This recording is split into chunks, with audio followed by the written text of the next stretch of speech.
2013 के बाद से बीजेपी की आईटी सेल द्वारा जिस तरीके से राहुल गांधी की इमेज खराब की गई है और जितने पैसे इस पर खर्च किए गए होंगे, किसी की इमेज खराब करने का ऐसा प्रयास हार्डली कभी हुआ होगा। हैरानी तो इस बात की है कि आज भी कई न्यूज़ चैनल और यूट्यूबर राहुल गांधी की स्ट्रेंथ में भी वो बातें बताते हैं जो कि नेगेटिव होती हैं। आज हम इस वीडियो में राहुल गांधी के कैरेक्टर की उन बातों के बारे में डिस्कस करेंगे जिनको कि अभी तक मीडिया द्वारा अनदेखा किया गया है। हम सब जानते हैं कि राहुल गांधी को पॉलिटिक्स विरासत में मिली है।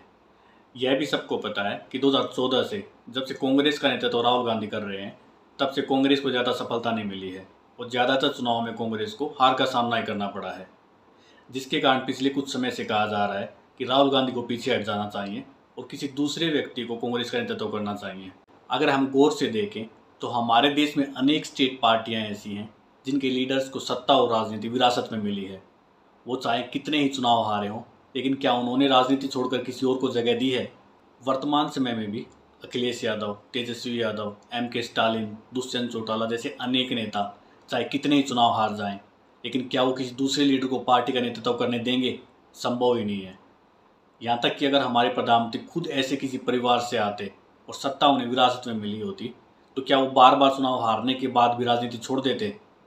आप लोग सोच कर देखिए कि क्या आप उनकी जगह पर हों तो क्या आप छोड़ देंगे? अगर कोई भी ऐसा नहीं करेगा तो फिर राहुल गांधी से ऐसी उम्मीद क्यों? 2004 से 2014 के टाइम पीरियड में UPA 1 और UPA 2 सरकार में हमने देखा कि कितने पावरफुल मिनिस्टर थे, चाहे प्रणब मुखर्जी हो, AK एंटोनी हो, P चिदम्बरम हो, जयराम रमेश हो या फिर गुलाम नबी आज़ाद हो। सब ने सक्सेसफुली अपनी मिनिस्ट्री को रन किया और अपनी छाप छोड़ी। लेकिन क्या पिछले 10 सालों में प्रधानमंत्री मोदी के अलावा कोई भी मिनिस्टर दिखाई देता है जो कि UPA सरकार के मंत्रियों के जितना पावरफुल हो? यहाँ तक कि ज़्यादातर लोग मोदी सरकार में मंत्रियों के नाम तक भी नहीं बता पाएंगे।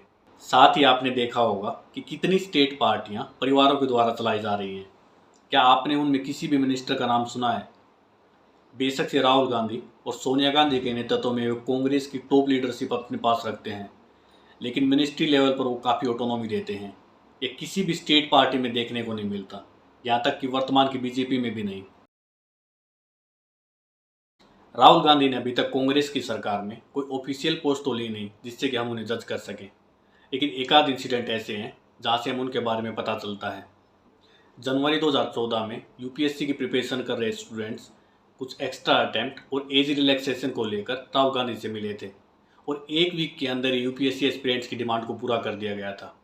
2011 में अन्ना आंदोलन और जिस प्रकार से करप्शन के खिलाफ माहौल बनाया गया था, उसकी राहुल गांधी ने काफ़ी प्रशंसा की थी।